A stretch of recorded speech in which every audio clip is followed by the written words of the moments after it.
Y ahora vamos a escuchar la predicación del pastor Juan Germán Ortiz, que nos trae el tema ¿Qué hacer en Navidad? No le cambies, estás en tu programa Creyendo lo Imposible. Mateo 1, del verso 18 al 25, lo voy a leer. El nacimiento de Jesucristo fue así: estando desposada María, su madre, con José, antes que se juntasen, se halló que había concebido del Espíritu Santo. José, su marido, como era justo, no quería infamarla, quiso dejarla secretamente. Y pensando él en esto, he aquí un ángel del Señor le apareció en sueños y le dijo: José, hijo de David, no temas recibir a María tu mujer, porque lo que en ella es engendrado del Espíritu Santo es. Y dará a luz un hijo, y llamarás su nombre Jesús, porque él salvará a su pueblo de sus pecados. Todo esto aconteció para que se cumpliese lo dicho por el Señor por medio del profeta cuando dijo: He aquí, una virgen concebirá y dará a luz un hijo, y llamará su nombre Emmanuel, que traducido es Dios con nosotros.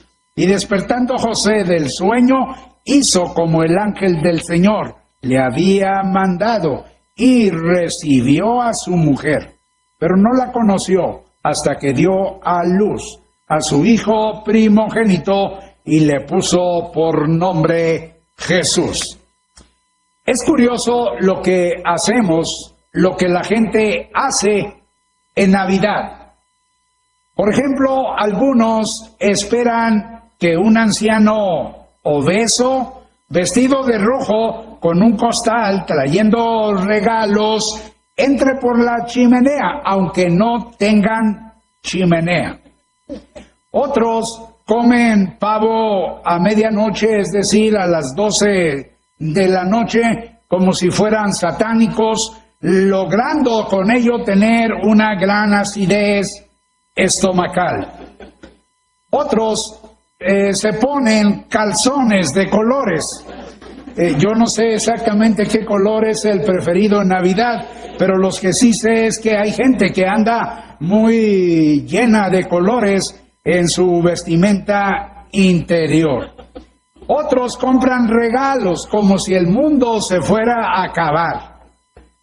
Lo cierto es que este pasaje muestra qué es lo que nosotros realmente debemos hacer en Navidad. ¿Qué es lo que debemos hacer? Déjeme hacer una pregunta y responder esa pregunta a la luz del pasaje. En Navidad, ¿qué debemos hacer? Y hay tres cosas que veo en el pasaje. En primer lugar, en Navidad debemos avanzar ante los obstáculos. ¿Qué quiere decir eso? Que sencillamente cuando hay un obstáculo, en vez de ver una gran pared, un gran muro frente a nosotros, lo que tenemos que ver es un gran puente que nos invita a avanzar. En otras palabras, ante un obstáculo, nosotros tenemos la autorización de Dios para avanzar. Déjeme decirle que debemos avanzar ante los obstáculos inesperados. Es decir, van a haber obstáculos que sin previo aviso se van a presentar frente a nosotros. Escuche bien, estando desposada María, su madre, con José, antes que se juntasen, se halló que había concebido del Espíritu Santo. Mientras José está esperando su matrimonio, encontramos que María está esperando un bebé. Mientras José espera su matrimonio, María espera un bebé. José es justo y entonces él piensa en dejarla secretamente, buscando que la culpa recaiga sobre él. Y si la gente va a hablar, que hablen mal de él. Yo quiero decirles que un obstáculo inesperado es como encontrarse con un toro bravo cuando da vuelta a una esquina. Es decir, algo que sale, que surge, que se presenta de repente. Lo cierto es que nosotros tenemos problemas, pero Dios tiene planes, grandes planes para nosotros. Ahora hay algo más. Debemos avanzar ante los obstáculos imponentes, es decir, los obstáculos grandes. Realmente José tiene un obstáculo grande. Hay un descrédito que se va a dar en la sociedad en la que él vive. José, su marido, como era justo y no quería infamarla, quiso dejarla secretamente. Verso 19. Yo quiero decirle a usted, amigo, amiga, que los siervos de Dios no estamos exentos de problemas. ¿Sabe usted que los que están exentos de problemas son los que están en un cementerio? Esos, pues ya ni fu ni fa. ¿Me explico? Están simplemente allí. El corazón de José obviamente está roto por el estado de su prometida. Yo quiero decirle que en la senda de la vida, los charcos, Dios los permite para decirnos que por ahí no debemos nosotros pisar. Es decir, cuando usted va caminando por la vida, por una senda, y de repente surge un charco, como que es una advertencia para que sencillamente usted no pise allí. ¿Qué es lo que está entendiendo José? José está entendiendo que Dios le está marcando con un charco, que no pise en la venganza, en el rencor, en el resentimiento. Y entonces, ¿qué es lo que hace? Sufre la culpa, la sufre secretamente. Yo quiero decirle que las victorias van a ser nuestras, no importando qué tan imponentes sean, si nosotros evitamos compararnos con los obstáculos o con los problemas o con las adversidades. Me llama la atención David. David es un pastorcito, quizá 17 años, está frente a un gigante que tiene cuerpo de ropero, y entonces muchos les dicen, está muy grandote para ti, pero ¿qué es la mentalidad de David? David dice, será muy grandote para mí, pero es muy chiquito para Dios y no le puedo fallar el tiro. Y entonces, ¿qué es lo que hace? No impresionarse, no compararse con el obstáculo gigante e imponente que tiene frente a él. No se compara, compara su problema, compara su gigante con Dios. Y eso es lo que nosotros tenemos que hacer siempre. Hay algo más. En Navidad debemos afirmarnos ante las sorpresas. Debemos afirmarnos ante la sorpresa del poder de Dios. A veces nosotros creemos un poquito equivocados que Navidad es luces, Navidad es sonidos, Navidad es tener un pavo, tener tamales en el norte, tener romeritos. Déjeme decirle que ese es un concepto muy light de la Navidad. Pensar en Navidad es pensar en el poder de Dios. Es decir, reconocer que Dios un día irrumpió en la humanidad con su poder y lo dejó ver a cada paso y a cada instante. Le dijo, fíjense lo que le dijo José, el ángel le dijo a José, hijo de David, no temas recibir a María tu mujer, porque lo que en ella es engendrado del Espíritu Santo es. Del Espíritu Santo es. Del Espíritu Santo es. En otras palabras, hablar de Navidad es hablar del poder de Dios. Por ejemplo, un ángel les va a aparecer a los pastores y les va a decir, no temáis, porque aquí os doy nuevas de gran gozo, que será para todo el pueblo.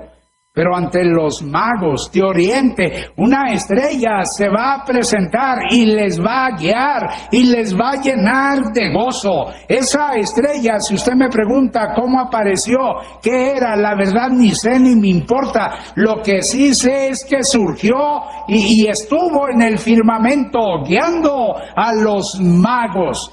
Juan, el mismo Juan, va a nacer de una mujer estéril. Yo no sé si tenía cerradas las trompas o clausurada la matriz. No sé. Lo que sí sé es que era una mujer avanzada, imposibilitada para tener hijos. Pero el poder de Dios la inseminó de tal manera que Juan vino a la existencia. Déjeme decirle que la salida sobrenatural de Jesús, irrumpir, surgir de una tumba virgen, implica una entrada sobrenatural, es decir, una concepción virginal, como es la que el Hijo de Dios tuvo. Por eso, Navidad, hermanos, Navidad es poder de Dios. Navidad es que Dios dejó su gloria, se quitó su ropaje divino, lo colgó en el perchero y se calzó guaraches y nació en un lugar donde estaban solamente los animales, porque no hubo lugar para él en el mesón. Es poder de Dios. Ahora debemos afirmarnos ante la sorpresa del perdón de Dios. Navidad quiere decir perdón de Dios. Eso quiere decir que Dios está buscando nuestro perdón. Fíjense, y llamará su nombre Jesús. Jesús. ¿Por qué? Porque Él salvará a su pueblo de sus pecados. Pero déjeme decirle que no es más que eso, una copia pirata. ¿Por qué? Porque lo cierto es que nadie puede arribar al cielo pasando por alto a Jesús. Así de sencillito. Y cuando digo nadie, fíjense qué curioso, quiere decir nadie, hasta ahora todavía. Nadie, sí, nadie quiere decir nadie, nadie puede poner un pie en el cielo si es que uno llega al cielo con pie. Lo cierto es que nadie puede poner un pie en el cielo si no pasa por Jesús, porque Jesús dijo: yo soy el camino y la verdad y la vida, y nadie viene al Padre sino por mí. Como dicen en el metro, que no le digan, que no le cuenten, me explico, porque son puras papas fritas y quién sabe dónde las hagan. Lo cierto es que sencillamente solo Jesús es el camino para el cielo. Ahora, el ángel, por ejemplo, el ángel sencillamente a los pastores les va a decir, no temáis, porque os doy nuevas de gran gozo. Por ejemplo, el ángel le va a decir a José: y llamará su nombre Jesús, porque él salvará a su pueblo de sus pecados. Yo no sé, pero usted recuerda cuando estaban con el asunto del agua y de que no había vino, y entonces el agua Jesús iba a convertir el agua en vino. ¿Sí se acuerdan de eso? ¿O el vino lo iba a convertir en agua? No, es al revés volteado, ¿verdad? El agua la iba a convertir en vino y les dijo: pongan el agua hasta arriba para que no vayan a decir después que le echamos allí alguna cosa. Déjeme decirle que en ese pasaje María no resolvió el problema. No lo resolvió. Pues si ella tenía poder, pues ahí pudo haber ella resuelto el problema, sino que quien resuelve el problema es Jesús, y Jesús hace su primer milagro allí en Caná de Galilea. Yo no sé si usted sabe, pero María, la Virgen María declaró que necesitaba un Salvador y que ese Salvador era Dios, y si Jesús es Dios, entonces Jesús es el Salvador de María. Fíjense, mi espíritu se regocija en Dios mi Salvador. ¿Por dónde? La Magnificat, ¿sí? en esa oración. Bueno, no es otra cosa más que un trozo de la Biblia que la han convertido ahora en una oración. Yo quiero decirle que en el nacimiento de Cristo trae sencillamente Dios, viene Dios a la tierra, y en la muerte de Cristo lleva Dios al hombre al cielo.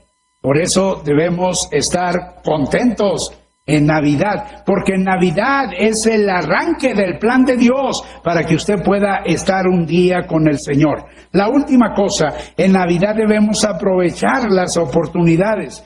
Yo sé que en Navidad va a haber obstáculos, yo sé que en Navidad se van a presentar sorpresas, pero también déjeme decirle que en Navidad simplemente se van a presentar oportunidades. Uno tiene que decidir si el problema es un problema o es una oportunidad, es una oportunidad disfrazada de problema o es simplemente una gran oportunidad. Yo quiero decirle que debemos aprovechar la oportunidad de actuar con prontitud. Fíjense, y despertando José del sueño, hizo como el ángel del Señor le había mandado. Alguien ha dicho que una oportunidad es como una piedra de molino. Puede pensar en una piedra grande de molino. Es sencillamente algo que le puede ahogar en el fondo del mar, o simplemente es algo que le puede pulir. Usted tiene que decidir frente a las oportunidades que se presentan fugaces en la vida. Tiene que decidir qué es lo que va a hacer. Me llama la atención que el lema de José es: si Dios lo dice, tiene que ser verdad. Déjeme decirle algo aquí muy personal. Hace mucho tiempo yo dejé de cuestionar la Biblia. Hay algunos santos hermanos que dicen, sí, la Biblia dice, hermano, pero. Y cuando dicen, pero, hagan de cuenta que la puerca torció el rabo. Sí, quiere decir que sencillamente sí aceptan lo que la Biblia dice, pero a la vez no lo aceptan. Y entonces tienen su forma de entender lo que Dios está diciendo en su palabra. Yo hace mucho tiempo dejé de cuestionar la Biblia. Yo no tengo peros ante la Biblia. Déjeme decirle que si la Biblia dice algo, si la Biblia dice que me pare de cabeza, me paro de cabeza. Y si medio mundo opina que está mal, me importan 3 cacahuates lo que el medio mundo diga, si yo hago lo que la palabra de Dios dice. Es el lema de José. José tiene un lema: si Dios lo dice, tiene que ser verdad. No lo entiende. No entiende cómo, sin tener relaciones, una mujer puede tener ocupado el vientre. Yo no sé si usted lo entiende. Y si lo entiende, pues después me lo explica, porque yo sigo todavía también como José sin entenderlo. Pero lo tengo que aceptar, que fue Dios el que sencillamente lo hizo. Y entonces José, él en su mentalidad dice, si Dios dice que él lo hizo, entonces tiene que ser verdad. Yo quiero decirle, amigo, que no es suficiente estar ocupado. Lo que debemos es entender en qué estamos ocupados. No es suficiente estar ocupado en la obra del Señor. Hay mucha gente que está tan ocupada, tan cansada, que no tiene tiempo para hacer la obra de Dios, lo que Dios le ha mandado. Tenemos que reconocer que José está ocupado en hacer lo que Dios le ha mandado hacer. Debemos aprovechar las oportunidades no solo de actuar con prontitud, sino de aceptar con prontitud lo que Dios ha dicho. Y fíjense, la palabra dice que José hizo como el ángel le había mandado. ¿Y saben qué hizo? Recibió a su mujer. Recibió a su mujer. Yo quiero decirle que las grandes oportunidades están disfrazadas de problemas sin solución. Es decir, parecen problemas sin solución, pero en el fondo no es más que una gran oportunidad que Dios nos está dando. José se convierte en un constructor. José hace un puente. En vez de encerrarse, en vez de aislarse, en vez de levantar un muro de rencor y resentimiento y rechazo en contra de su prometida, ¿qué es lo que hace? Un puente de aceptación. ¿Y qué es lo que va a pasar? Va a recibir a su mujer. Va a recibir a su mujer. Va a ser semejante a Adán. Adán, cuando recibe el regalo que Dios le manda, empieza a quitar el moño, empieza a quitar los listones, y entonces cuando abre aquella caja y ve el regalo en la persona de Eva, sencillamente los ojos se le pusieron cuadrados y el corazón le empezó a latir y latir y latir, y entonces va a decir algo extraordinario: ahora esto es hueso de mis huesos y carne de mi carne. Cualquiera que escuche estas palabras va a pensar que una madre las está diciendo en función de su hijo, pero no es ninguna madre, es un esposo, como es Adán, como es José, cuando sencillamente es capaz de recibir y de aceptar el regalo que Dios le estaba dando. A Adán, pues en función de Eva, y José en relación de María, que dice: y recibió a su mujer. ¿Qué debemos hacer en Navidad? Reconocer que ante los obstáculos tenemos que avanzar. Reconocer que ante las sorpresas tenemos que afirmarnos. Reconocer que ante las oportunidades tenemos que aprovecharlas. Tenemos que ir adelante en el nombre del Señor. ¿Suena bien? Déjeme decirle que en mi vida, cuando hay un obstáculo, generalmente siento que tengo la autorización de Dios para avanzar. En otras palabras, ¿cómo interpreto un obstáculo?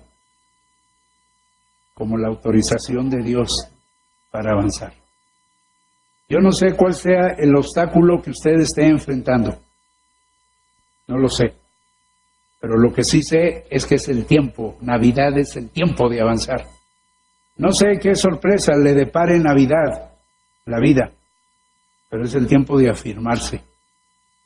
Así como una mesa con 4 patas, porque generalmente las mesas tienen 4 patas, ¿sí? Así estar bien afirmado. Déjeme decirle que ante las oportunidades no queda otra más que aprovecharlas. O las aprovecha o alguien las va a aprovechar. Y quiero invitarle para que tome una decisión y decida qué es lo que va a hacer en la vida. Que sea como José, que avance, que se afirme, que aproveche lo que venga. Si lo hace, tenga la seguridad que Dios habrá de bendecirle y Dios habrá de prosperar. Mike, ¿qué te pareció esta predicación? ¿Verdad que de gran reflexión? Buena. Sí. A mí me queda mucho, no sé ustedes si nos escucharon, obedecer. A veces Dios nos pone cosas y dices, bueno, Señor, no, bueno, creo que eso está como muy descabellado. No, obedecer, y Dios tiene el control y sabe por qué nos lo está pidiendo. Sin cuestionar, ¿no? Sin cuestionar, así como María, así como José, obedecieron, y bueno, un plan grandioso y que no lo hemos visto en ninguna otra religión, que no lo hemos visto en ninguna otra parte. El plan de salvación de Jesús tenía todo un propósito. Entonces, si tú quisieras tener ese propósito en tu vida, yo te quiero invitar a que nos marques al 5705-1588, 5705-1588 o a la estación 1035-0043. O también te invitamos a que nos puedas acompañar este próximo domingo, Arco 50, Colonia Guerrero, cerca del Metro Hidalgo y del Metro Guerrero, a una calle de Reforma. Tenemos 3 celebraciones, 9, 10, 15 y 1 de la tarde. Así es que te esperamos, ya sea que nos llames o que nos visites, en cualquiera de los dos vas a tener gozo, alegría, paz, todo lo que te puedas imaginar, ¿no? Yo te invito a que vamos a un breve corte comercial. Regreses con nosotros en tu programa, Creyendo lo Imposible.